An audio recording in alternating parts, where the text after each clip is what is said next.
ನಮಸ್ಕಾರ ರೈತ ಮಿತ್ರರೇ, ನಾನು ನಿಮ್ಮ ಅಶೋಕ್. ನೀವು ನೋಡ್ತಾ ಇದ್ದೀರಾ ಅಶೋಕ್ ಅಗ್ರೋ ಸ್ಟಡಿ ಯೂಟ್ಯೂಬ್ ಚಾನಲ್ನ.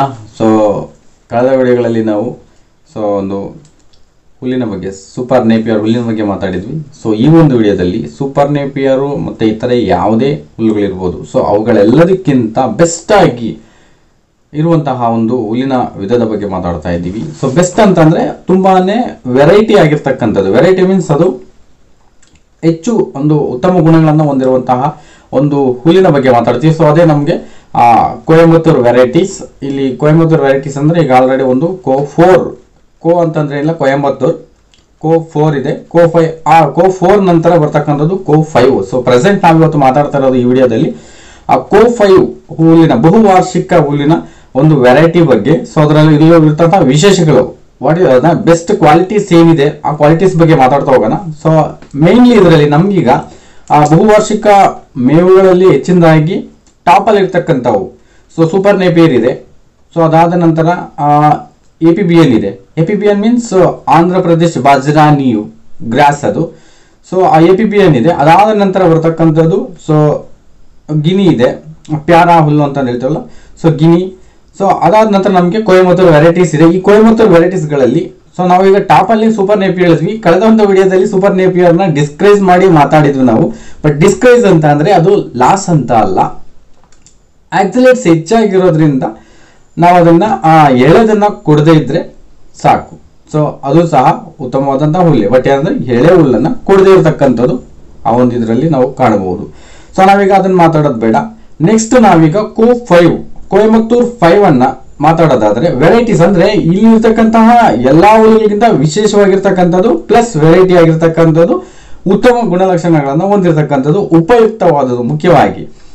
ಆ ಉಪಯುಕ್ತತೆಗಳು ಏನಿದೆ, ಹಾಗಾದ್ರೆ ಈ ಒಂದು ಆಕ್ಸಿಲೇಟ್ಸ್ ಇದರಲ್ಲೂ ಇದೆಯಾ? ಇರುತ್ತೆ, ಬಟ್ ತೀರಾ ಕಡಿಮೆ ಇರುತ್ತೆ. ಇಲ್ಲಿ ಕ್ಯಾಲ್ಸಿಯಂ ಕಡಿಮೆ ಮಾಡೋದಕ್ಕೆ ಇದು ಯಾವುದೇ ರೀತಿ ತೊಂದರೆಯನ್ನ ಕೊಡ್ತಕ್ಕಂಥದ್ದಲ್ಲ. ಯಾವುದು ಕೊಯಂಬತ್ತೂರು 5.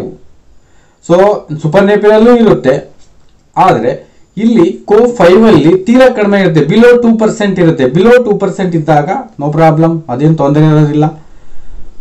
ಅಬೌವ್ 3% ಆದಾಗ ಇಲ್ಲಿ ಆಕ್ಸಿಲೇಟ್ಸ್ ಏನಾಗುತ್ತೆ ಅಂತ ಅಂದ್ರೆ ಆ ಒಂದು ಕ್ಯಾಲ್ಸಿಯಂ ಅನ್ನ ಹೊರ ಹಾಕುವಂತ ಚಾನ್ಸಸ್ ಇರುತ್ತೆ. 2% ಬಿಲೋ ಇದ್ದಾಗ ಅದರ ತೊಂದರೆ ಇರೋದಿಲ್ಲ, ಅದನ್ನು ನಾವು ತಲೆ ಕೆಡಿಸ್ಕೊಳ್ಳುವಂತ ಅವಶ್ಯಕತೆ ಇಲ್ಲ. ಇದರ ವೆರೈಟೀಸ್ ಏನಾಗಿರುತ್ತೆ ಅಂದ್ರೆ, ಸೂಪರ್ ನೇಪಿಯರು ಬೇಡ ಅಂತ ಅಲ್ಲ, ಬೇಕು, ಬಟ್ ಎಳೆಯದನ್ನ ಕೊಡ್ತಕ್ಕಂಥದ್ದು ಬೇಡ. ಇಲ್ಲಿ ನಾವು ಮೇನ್ ಆಗಿ ಕೋ5 ಅಲ್ಲಿ ಕೊಯಂಬತ್ತೂರು 5 ಅಲ್ಲಿ ಮೇನ್ ಆಗಿ ಅದರ ಒಂದು ವೆರೈಟೀಸ್ ಏನಿದೆ, ಯಾವ ರೀತಿ ಬಿತ್ತನೆ ಮಾಡ್ಕೋಬೇಕು, ಮತ್ತೆ ಅದರ ವಿಶೇಷ ಗುಣಲಕ್ಷಣಗಳು ಯಾವ ರೀತಿ ಇರುತ್ತೆ ಅಂದ್ರೆ ಅದರ ಯಾವ ಒಂದು ಅಂಶಗಳು ಅಡಕವಾಗಿರ್ತವೆ, ವಿಟಮಿನ್ಸ್ ಯಾವ ಅಡಕವಾಗಿರುತ್ತೆ ಅನ್ನೋದ್ರ ಬಗ್ಗೆ ಮಾತಾಡ್ತೇವೆ. ಮೇನ್ಲಿ ಫಸ್ಟ್ ಅದರ ಒಂದು ಮುಖ್ಯ ಕ್ವಾಲಿಟಿ ಏನಪ್ಪಾ ಅಂತ ಅಂದ್ರೆ ಕಾಂಡ ಮತ್ತು ಗರಿಗಳು ಎಲ್ಲನೂ ಸಹ ತುಂಬಾ ಹಚ್ಚ ಹಸಿರಾಗಿರುತ್ತೆ. ಕಾಂಡ ಮತ್ತು ಎಲೆಗಳು ಎರಡೂ ಸಹ ಹಸಿರಾಗಿರುತ್ತೆ. ಇದರ ಕಾಂಡ ತುಂಬಾ ಅಗಲವಾಗಿರುತ್ತೆ. ಈ ಕೋ5ನ ಕಾಂಡ ಅಗಲವಾಗಿರುತ್ತೆ, ಪ್ಲಸ್ ಇದು ಜ್ಯೂಸಿ ಆಗಿರುತ್ತೆ. ಈ ಹುಲ್ಲು ಅಂದ್ರೆ ನೀರಿನ ಅಂಶ ಹೆಚ್ಚಾಗಿರುತ್ತೆ, ಜ್ಯೂಸಿ ಆಗಿರುತ್ತೆ ಈ ಒಂದು ಹುಲ್ಲು. ಇದರಲ್ಲಿ ಕಾಂಡಕ್ಕಿಂತ ಹೆಚ್ಚಿನದಾಗಿ ಗರಿಗಳನ್ನ ನಾವು ಕಾಣಬಹುದು. ಕೋ5 ಅಲ್ಲಿ ಕಾಂಡಕ್ಕಿಂತ ಹೆಚ್ಚಿನ ಗರಿಗಳಿದ್ದಾಗ ಅಂದ್ರೆ ಹುಲ್ಲಿನ ಪ್ರಮಾಣ ಹೆಚ್ಚಾಗಿರುತ್ತೆ. ಕಾಂಡ ಸಹ ಅಷ್ಟು ಗಟ್ಟಿ ಇರೋದಿಲ್ಲ, ಜ್ಯೂಸಿ ಆಗಿರುತ್ತೆ, ಮೃದುವಾಗಿರುತ್ತೆ. ಇದರಲ್ಲಿ ಯಾವುದೇ ರೀತಿಯಂತಹ ಆ ಒಂದು ಆಕ್ಸಿಲೇಟ್ಸ್ ಕಡಿಮೆ ಇರುತ್ತೆ, ತೊಂದರೆ ಇಲ್ಲ, ಅದೊಂದು ಒಳ್ಳೆ ಅಂಶ. ಅದಾದ ನಂತರ ಇದರ ಮುಖ್ಯ ಇನ್ನೊಂದು ಲಕ್ಷಣ ಏನು ಅಂತ ಅಂದ್ರೆ ವಿಟಮಿನ್ಸ್ ಇದರಲ್ಲಿ ಎ, ಮತ್ತು ಕಾರ್ಬೋಹೈಡ್ರೇಟ್ಸ್ ಅಧಿಕವಾಗಿರುತ್ತೆ ಇದರಲ್ಲಿ. ಸೂಪರ್ ನೇಪಿಯರ್ ಅಲ್ಲಿ ಇರುವಷ್ಟು ಪ್ರೋಟೀನ್ ಇಲ್ಲದೆ ಇದು ಸಹ ಇದು ಒಂದು 10 to 12% ಆಫ್ ಪ್ರೋಟೀನ್ಸ್ ಅನ್ನ ನಾವು ಕಾಣಬಹುದು. ಸೂಪರ್ ನೇಪಿಯರ್ ಅಲ್ಲಿ ಅದಕ್ಕಿಂತ ಅಧಿಕವಾಗಿರುತ್ತೆ.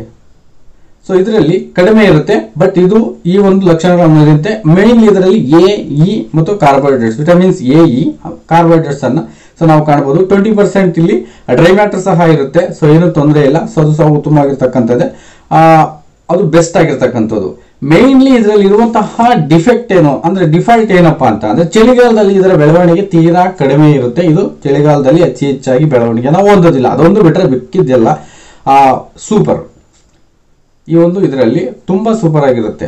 ಚಳಿಗಾಲದಲ್ಲಿ ಇದರ ಬೆಳವಣಿಗೆ ತೀರಾ ಕಡಿಮೆ ಇರುತ್ತೆ. ಅಷ್ಟು ಬಿಟ್ಟರೆ ಮಿಕ್ಕಿದಂತಹ ಎಲ್ಲಾ ಅಂಶಗಳು ಈಗಿರುವಂತಹ ಬಹುವಾರ್ಷಿಕ ಬೆಳೆಗಳ ಮೇವಿನ ಬೆಳೆಗಳಿಗಿಂತ ವಿಭಿನ್ನವಾಗಿರ್ತಕ್ಕಂಥದ್ದು ಈ ಕೊಯಂಬತ್ತೂರು 5 ಅಂತಕ್ಕಂಥದ್ದು. ಹಾಗಾದ್ರೆ ಇದರ ಬಿತ್ತನೆ ಕ್ರಮ ಮತ್ತು ನಾಟಿ ಕ್ರಮ ಹೇಗೆ ಅಂತ ಅಂದ್ರೆ, ನಾವು ಸಾಮಾನ್ಯವಾಗಿ ರೋಟರನ್ನು ಹಾಕ್ಕೊಂಡ್ಬಿಟ್ಟು ಸೊ ನಮ್ಮ ಒಂದು ಇದಕ್ಕೆ ರೋಟರ್ ಹಾಕ್ಕೊಂಡ್ಬಿಟ್ಟು ನೆಲವನ್ನು ಸಮತಟ್ಟು ಮಾಡಿಕೊಂಡು ಸೊ ರೋಟರ್ ಹಾಕೋದಕ್ಕಿಂತ ಮುಂಚೆ ಒಂದು 2 ಮೆಟ್ರಿಕ್ ಟನ್ಸ್ ಆಫ್ ಕೊಟ್ಟಿಗೆ ಗೊಬ್ಬರವನ್ನು ನಾವು ಹೆಚ್ಕೊಂಡು ಸೊ ಅದರಲ್ಲಿ ರೋಟರ್ ಹಾಕ್ಕೊಂಡ್ರೆ ತುಂಬಾ ಬೆಸ್ಟ್ ಆಗಿರುತ್ತೆ. ಅದಾದ ನಂತರ ನಾವು 2x2 ನಲ್ಲಿ ಎರಡು ಅಡಿ ಅಂತರ ಅಂದ್ರೆ ಸಾಲಿಂದ ಸಾಲಿಗೆ ಮತ್ತು ರೆಂಬೆಯಿಂದ ರೆಂಬೆಗೆ ನಾವಿರ್ತಕ್ಕಂಥದ್ದು ರೆಂಬೆ ಅಲ್ವಾ, ಇದರಲ್ಲಿ ಬೀಜ ಇಲ್ಲ, ಸೊ ರೆಂಬೆ ಅಲ್ವಾ, ಸೊ ಉದ್ದೇಶಕ್ಕೋಸ್ಕರ 2x2 ಆ ರೆಂಬೆಗಳನ್ನ ನಾಟಿ ಮಾಡೋದಾಗ 2 ಅಡಿ ಅಂತರವನ್ನು ಇಟ್ಕೋಬೇಕು. ಇಲ್ಲಿ ಬದುಗಳನ್ನ ಹಾಕೋಬೇಕು. ಸೊ 2 ಅಡಿ ಗ್ಯಾಪ್ ಇರುವಂತಹ ಬದುಗಳನ್ನ ಹಾಕೋಬೇಕು. ಆ 2 ಅಡಿ ಬದುಗಳನ್ನ ಹಾಕೊಂಡು ಒಂದು 40 ಡಿಗ್ರಿ ಕೋನದಲ್ಲಿ ಸೊ ನಾವು ಒಂದು 40 ಡಿಗ್ರಿ ಸೊ ಈ ರೀತಿಯಾಗಿ ಒಂದು 40 ಡಿಗ್ರಿ ಬರುವಂತೆ ಆ ರೆಂಬೆಗಳನ್ನ ಹಚ್ಕೊಂತ ಹೋದಾಗ ಅದಾದ ನಂತರ ನಾವು ಅದಕ್ಕೆ ಒಂದು NPK ಕೊಡಬೇಕಾಗಿರುತ್ತೆ. 14 ಆದ್ರೂ ಕೊಡ್ಬೋದು, 20 13 ಆದ್ರೂ ಕೊಡಿ, 17 ಆದ್ರೂ ಕೊಡಿ. So NPK must and should ಕೊಡಲೇಬೇಕಾಗುತ್ತೆ ಅದರ ಬೆಳವಣಿಗೆ. ಅದಾದ ನಂತರ ಒಂದು 30 ಡೇಸ್ಗೆ ನಾವು ಇದರಲ್ಲಿ ಕಳೆಯನ್ನು ತೆಗಿಬೇಕಾಗುತ್ತೆ. ಯಾವುದೇ ಕಳೆನಾಶಕವನ್ನ ಹೊಡಿಬೇಡಿ, ಅದು ನಮ್ಮ ರಾಸುಗಳಿಗೂ ಸಹ ಡೇಂಜರ್ ಆಗಿರುತ್ತೆ. ಬಟ್ ಕಳೆಯನ್ನ ಒಂದು 30 ಡೇಸ್ಗೆ ಆ ಕಳೆಯನ್ನ ಜಸ್ಟ್ ಹಂಗೆ ತೆಕ್ಕೊಂಡ್ರೆ ಆಯ್ತು. ಸೊ ಇದರ ಒಂದು ಕಟಿಂಗ್ ಯಾವಾಗ ಬರುತ್ತೆ ಅಂದ್ರೆ ಫಸ್ಟ್ ಟೈಮ್ ಇದಕ್ಕೆ 90 ದಿನದ ನಂತರ ಇದರ ಕಟಿಂಗ್ ಸಿಗುತ್ತೆ ನಮಗೆ. 90 ಡೇಸ್ ಆದಮೇಲೆ ಫಸ್ಟ್ ಕಟಿಂಗ್ ಸಿಗುತ್ತೆ. ಅದಾದ ನಂತರ ಫಸ್ಟ್ ಕಟಿಂಗ್ ನಂತರ ಸೆಕೆಂಡ್, ಥರ್ಡ್, ಫೋರ್ತ್ ಇರುತ್ತೆ. ಇದು 60 ದಿನಕ್ಕೆ ಒಮ್ಮೆ ಕಟಿಂಗ್ ಅನ್ನು ಸಿಗುತ್ತೆ ನಮಗೆ. ಸೊ ಆ ರೀತಿ ಮಾಡ್ಕೊಂಡು ಹೋಗ್ಬೋದು. ಸೊ ಈ ಒಂದು ಇದರಲ್ಲಿ ಈ CO5 ಅಲ್ಲಿ ಸೊ ಮೇನ್ಲಿ ನಾವು ಆ ಮುಖ್ಯ ಲಕ್ಷಣಗಳಿಗೋಸ್ಕರ ಇದನ್ನ ಬಳಸ್ಕೋಬಹುದು ನಾವು. ಬಟ್ ಇದರಲ್ಲಿ ಚಳಿಗಾಲಕ್ಕೆ ಬಿಟ್ರೆ ಚಳಿಗಾಲದಲ್ಲಿ ಅದರ ಬೆಳವಣಿಗೆ ಕಡಿಮೆ ಇರುತ್ತೆ ಬಿಟ್ರೆ ಮಿಕ್ಕಿರುವಂತಹ ಎಲ್ಲಾ ಅಂಶಗಳು ತುಂಬಾನೇ ಸೂಪರ್ ಆಗಿರತಕ್ಕಂಥವು. ಸೊ ಇದು ಒಟ್ಟು 4 ರಿಂದ 5 ವರ್ಷ. ಸೊ ನಾವು ಇದನ್ನ ಒಮ್ಮೆ ನಾಟಿ ಮಾಡಿದ್ರೆ 4 ರಿಂದ 5 ವರ್ಷ ಇದನ್ನೇ ಮತ್ತೆ ಕಟಾವನ್ನ ಮಾಡ್ಕೊಳ್ತಾ ಇರಬಹುದು. ತುಂಬಾ ಉತ್ತಮವಾಗಿರ್ತಕ್ಕಂತಹ ಹುಲ್ಲು, ಇದರಲ್ಲಿ ಬೇರೆ ರೀತಿ ಯಾವುದು ಒಂದು ಇರೋದಿಲ್ಲ. ಸೊ ಈ ಒಂದು ಇದರಲ್ಲಿ ಒಟ್ಟಾರೆ ಅಂಶದಲ್ಲಿ ಒಂದು ವಾರ್ಷಿಕವಾಗಿ ನಾವು ಸೊ 60 ದಿನಕ್ಕೊಮ್ಮೆ ಕಟ್ ಮಾಡೋದ್ರಿಂದ 2 ಮಂತ್ಸ್ ಒನ್ ಟೈಮ್ ಕಟ್ ಮಾಡ್ಕೋಬಹುದು. ಸೊ ಹೆಚ್ಚಿನದಾಗಿ ಹಸುಗಳಿರ್ತಕ್ಕಂಥವರು ಅಂದ್ರೆ ಹೆಚ್ಚಿನದಾಗಿ ಹಸುಗಳಿರ್ತಕ್ಕಂಥವರು ಸೂಪರ್ ನೇಪಿಯರ್ ಅನ್ನೇ ಬಳಕೆ ಮಾಡೋದು ಉತ್ತಮ. ಯಾಕೆ ಅಂತ ಅಂದ್ರೆ ಫಾಸ್ಟ್ ಗ್ರೋಯಿಂಗ್ ಇರುತ್ತೆ, ಬಟ್ ನೀವು ಎಳೆಹುಳನ್ನ ಕೊಡಬೇಡ. ಇಲ್ಲಿ ಫಾಸ್ಟ್ ಗ್ರೋಯಿಂಗ್ ಇರುತ್ತೆ. ಕಡಿಮೆ ಹಸುಗಳಿದ್ದು ಹೆಚ್ಚು ನೆಲ ಇದೆ ಅಂತ ಅಂದ್ರೆ ಸೊ ನೀವು CO5 ಅನ್ನ ಹಾಕೋಬಹುದು. ಯಾಕೆ ಅಂತಂದ್ರೆ ಇದು ಫಾಸ್ಟ್ ಗ್ರೋಯಿಂಗ್ ಇರೋದಿಲ್ಲ, ಅದರಲ್ಲಿ ಚಳಿಗಾಲದಲ್ಲಿ ಇರೋದಿಲ್ಲ.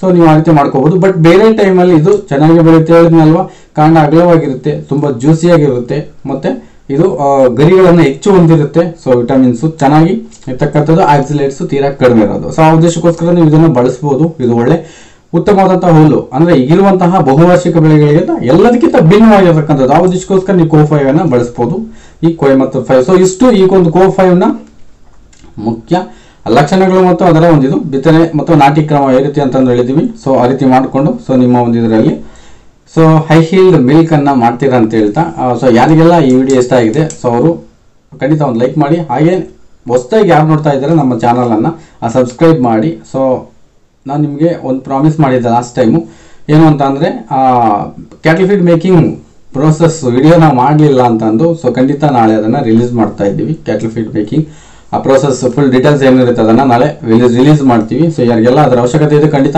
ಸೊ ಪ್ರತಿಯೊಬ್ಬರು ನೋಡಿ, ಅದರ ಅವಶ್ಯಕತೆ ನಿಮ್ಗೆ ಇರುತ್ತೆ ಅಂತ ಅನ್ಕೋತಾ ಇದ್ದೀನಿ. ಸೊ ಹೇಳ್ತಾ ಸೊ ಈ ವಿಡಿಯೋನ ಎಂಡ್ ಮಾಡ್ತಾ ಇದ್ದೀನಿ. Thank you so much.